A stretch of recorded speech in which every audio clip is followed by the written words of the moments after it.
اهلا بيكم. في فرق بين المطبخ المفتوح وفي فرق بين المطبخ المفتوح في الريسبشن. تعالوا نشوف ازاي وظفنا المطبخ ده بشكل كويس، ازاي ضفنا فيه جزء سفرة، ازاي ضفنا اجزاء لخدمات شغل المطبخ. تعالوا نشوف كل ده بعد الانترو، يلا بينا.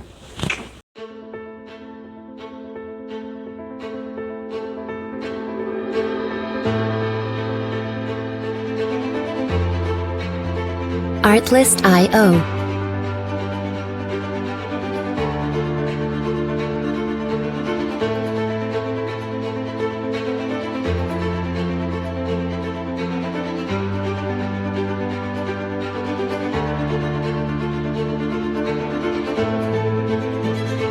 Music licensing reimagined.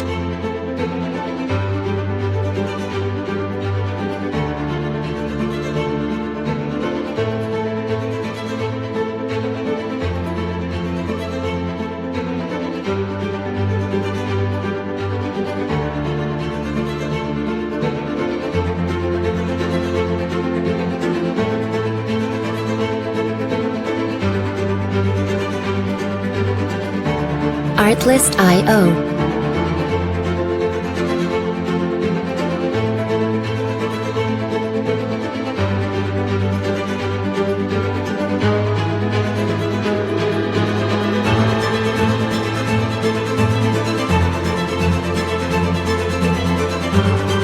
Music licensing reimagined.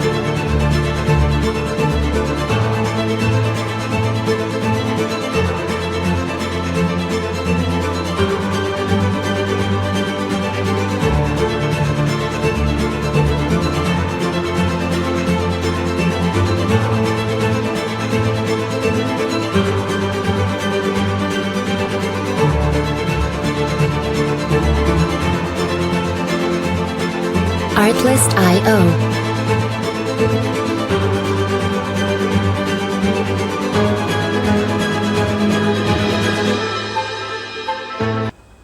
اهلا بيكم. لما يكون عندنا بداية المطبخ جنب زي كده لازم نعمل فيه حاجة تخليه مش ممل، علشان يكون دخلة المطبخ مريحة وممتعة وانت داخلة مطبخك او من اي زاوية لمطبخك. لازم تكوني مهتمة بالنقطة دي. بدأنا هنا مبدئيا اهلا وسهلا بيكم. النهارده مطبخنا من مدينة العبور. بدأنا هنا في المطبخ بوحدة التلاجة وفوقها طبعا وحدة تخزين. الموديل ده من التلاجة الباب بتاعه بيفتح بزاوية اوسع، فلازم التلاجة تكون بارزة، واحنا مراعين ان يكون الارتفاع بتاع العلبة اللي فوق مناسب ان انا اقدر امد ايدي للمقبض بأريحية وافتح واقفل بأريحية، لان باب التلاجة ده بيفتح بزاوية اوسع بكتير ولازم للأسف يكون خارج المطبخ. مش كل التلاجات بينفع نغطيها بشكل كويس او ان هي تكون غطسة قوي جوه المطبخ، مش كل التلاجات.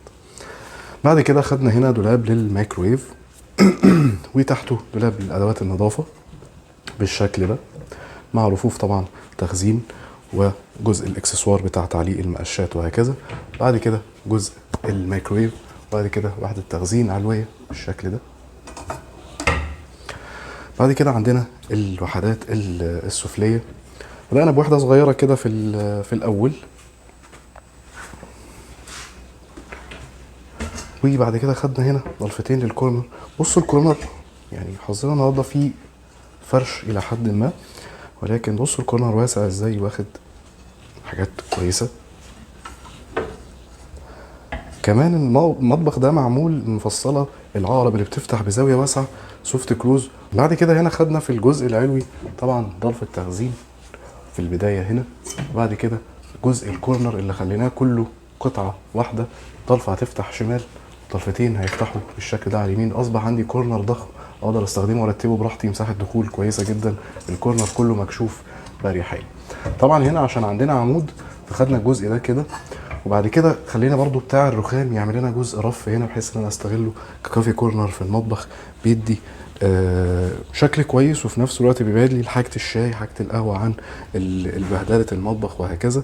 في نفس الوقت هو مكان مش مستغل، فانا بفضل دايما الجزء اللي بعد لو جزء غاطس كده في المطبخ يتعمل بالسيناريو ده بيكون افضل.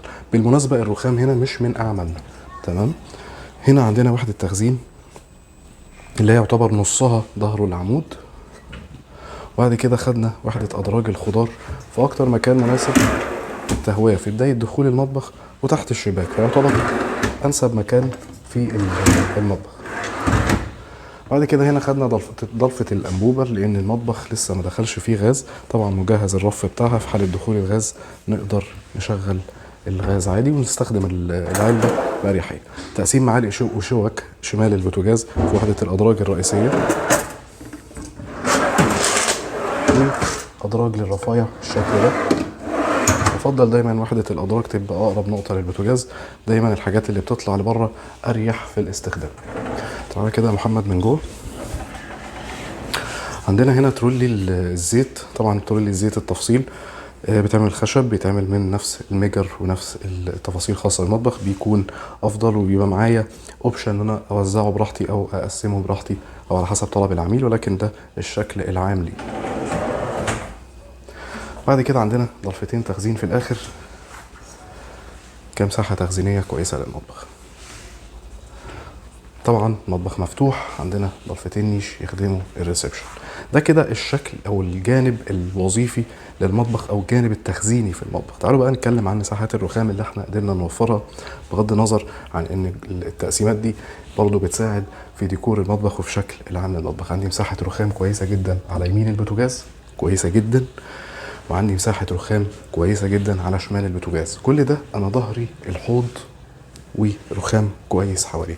اصبح مسار الحركه بتاعي ما بين الجهازين الرئيسيين بمساحات الرخام الجيده جدا اللي تخلي حركتي الى حد ما تخرجش عن الاطار ده، ودي كانت من النقط المهمه في مطبخ بالتقسيم ده. تعالوا نشرح بقى العلوي.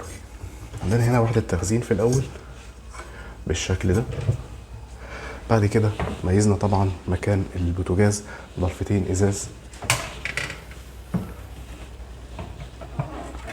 يدوا لقطة كويسة للمطبخ بشكل كويس للمطبخ. بعد كده ظرف تخزين علوية بالشكل ده. هنا طبعا مكان المدخنة زي ما انتم شايفين، الجهاز هنا طبعا عشان الحيطة وراها فاضي فطرد باك تو باك على طول، فالموضوع كان سهل جدا. الفلتر طبعا المايل البوتاجاز، عشان كده انا بقول لكم الرخام مش من عملنا احنا، طبعا ما بنسلمش الفاصل بالشكل ده، لازم يكون الرخام محكوم جدا على البوتاجاز علشان يديني الطيب او النوع البوتاجاز ده اللي هو السيمي بيلت ان، بيكون من غير ظهر، بيكون ليه تجويف داخلي عشان لو في حاجه تقع جواه، فلازم اقفل عليه بالرخام قدر الامكان. ولكن هنا بتاع الرخام المقاس ممكن اثر معاه شويه، لكن لازم نكون مهتمين جدا بمساحه التهويه اللي على يمين وشمال البوتاجاز تكون كافيه لتهويه البوتاجاز. طبعا قفلنا عليه من تحت بالشكل اللي انتم شايفينه ده بحيث ان هو يكون مدموج مع المطبخ بشكل بيلت ان كامل. برضه ملاحظه بيبقى فيه هنا درج تحت البوتاجاز، برضه بنبقى مراعيين ان هو يكون بيتفتح وبيتقفل. طبعا تقفيل الوزره، رجول البوتاجاز هنا كانت خارجه شويه فاضطرينا نعمل لها فكره التقفيله دي، وبالمناسبه شكلها اشيك بكتير. بعد كده هنا في الاخر ضلفه برضه تدينا حبيت استخدامها يكون من هنا بحيث ان انا اكون واقف هنا اقدر استخدم الضلفه دي من هنا باريحيه. اصبح عندي هنا الشكل كله متناسق مع بعضه، التكوين مترتب مع بعضه بشكل كويس وبشكل منطقي جدا وبشكل مبهر لان هو واجهه البيت حرفيا. بعد كده طبعا جزء العمود خدناه رفوف بالشكل ده، حاجه بسيطه انا مش هستفيد بيها كتخزين، استفيد بيها كديكور. اي حاجه في المطبخ مش هستفيد بيها تخزين لازم استفيد بيها كديكور. مع اضاءه المطبخ البروفايل ليد اللي داير حوالين المطبخ مديله روح عصريه جدا وروح مميزه جدا. بالمناسبه المكان هنا كان محاره او كان دهانات، فالبروسلين ده برضو اتركب مع بند الرخام بحيث ان هو يكون بس الجزء الظاهر من المطبخ هو اللي يكون بورسلين، مع تجهيز كل حاجه بحيث ان هي تكون مظبوطه بالظبط على قد البلاطه 60 سم. زي ما قلت لكم في البدايه مدخل المطبخ عباره عن لوح كبير عريض، فكان لازم ادي دمج ما بين الخامتين يديني شياكه اكتر ويديني عدم ملل اكتر، خصوصا لون الجري لو لوحده مع الوقت بيكون ممل شويه للعين، فلازم اديله تطعيم يبرز اللون او يظهر جمال اللون اكتر ويخليه لون ذو قيمه مش لون حيادي بحت يديني ملل مع الوقت ومع استخدامي للمكان. جينا برضو دمجنا فكره الخشبي، خدنا الجري ادانا للون الخشبي، فصلنا باللون الاوف وايت او الابيض يعتبر هنا الابيض، وبعد كده الخشبي الابيض، بحيث ان احنا ندي تدريج لون برضو، ندي عدم ملل في الجزء ده. لا المكان برضو بدايته قوية. بعد كده جه اللون الخشبي اندمج هنا مع اللون الجراي، مع خدنا هنا علبة ديكور بالشكل ده بالاضاءات الخاصة بيها. بعد كده تبدأ مساحة القعدة اللي انا هقعد استخدم الجزء ده كسفرة، لان هنا المكان المطبخ والسفرة مدموجين مع بعض. برضو علشان ندي تحميل كويس للجزء ده عملنا جزء وحدة ديكور من تحت بالشكل ده، تدي برضو. ما بحبش يكون المطبخ تقليدي او المطبخ بسيط قوي، لازم يكون فيه حركات بحيث ان هو يدينا متعة للعين. طول ما انا بشوف المطبخ لازم اكون مستمتع بيه، لان المطبخ هو حاجة واجهة المدخل، واجهة الريسبشن، وانا قاعد ست البيت وهي قاعدة شغالة فيه لازم تكون مبسوطة. فمن كل النواحي وهي قاعدة شايفة مطبخها تكون مبسوطة بيه. تعالوا بقى نتكلم عن الجزء الجزيرة، الجانب العملي ده، جانب السفرة وجانب الأكل وجانب التجهيز لست البيت ممكن تقعد. تعالوا بقى نتكلم عن الجانب العملي. بدأنا هنا بضلفة، وانا احنا هيكون عندنا رخام. الرخام هنا مستقل مش معلق على جدار او كده او حيطة، فلازم ندي واحدة في الأول. بعد كده غسالة الأطباق بالشكل ده. بعد كده ضلفتين للحوض، ضلفتين الحوض كبار جدا. تمام. تجهيز السباكة برضو معمول هنا في الأرضية، عشان كده بقول لكم مفيش أي حيطة شايلة. طبعا مع الحوض الكبير جدا، مع مراعاة ان في مساحة خدمة هتكون على اليمين ومساحة خدمة على الشمال. انا واقف على حوضي اقدر اسند حاجة هنا، اقدر اسند حاجة هنا بمنتهى الاريحية. معلش عندنا ديفو في الضلفة دي هترجع ويجي مكانها ضلفة تاني. بعد كده عندي برضو وحدة تخزين مستقلة في الجزئية دي. اصبح عندي برضو مكان متكامل متناسق لجزء المية وجزء الغسالة قصاد جزء التسوية وجزء البوتاجاز. كل الجزء ده بيخدم بعضه بشكل كويس وبشكل مظبوط وصحيح هندسيا، بحيث ان انا مثلا على سبيل المثال انا بشيل حاجة عايز اوديها هنا بسرعة، فمعايا مساحة رخام على طول. ما ينفعش يجي الحوض هنا على طول دايركت ورا قدام البوتاجاز. في النهاية المطبخ ده من مدينة العبور. طبعا خامة ال HBL لازم تكون خامة HBL على ترابيزة زي كده، عشان معامل الاحتكاك عالي واستحمل برضو درجة الحرارة عالي، فده سطح احتكاك مباشر لازم يكون HBL، مينفعش حاجة تانية. بعد كده هنا جزء العمل طبعا مساحة الرخام من خامة الجالاكسي، الرخام مش من أعمالنا. بعد كده عندنا الخامات يوفي لاك اليالدز من فوق ومن تحت، المط واللامع. كان هنا في دمج كويس جدا ما بين اللون المط وما بين اللون اللامع، واللون الخشبي هو اللي يبرز لون المطبخ وهو اللي يحدد شكل المطبخ، وبرضه هو متناسق مع تجاريد خشبية في نفس المكان. المفصلات بتاعتنا تايتوس طبعا. مجرى الأدراج هنا المطبخ اقتصادي، فمجرى الأدراج جانبي تركي، وترولي الزيت تفصيل.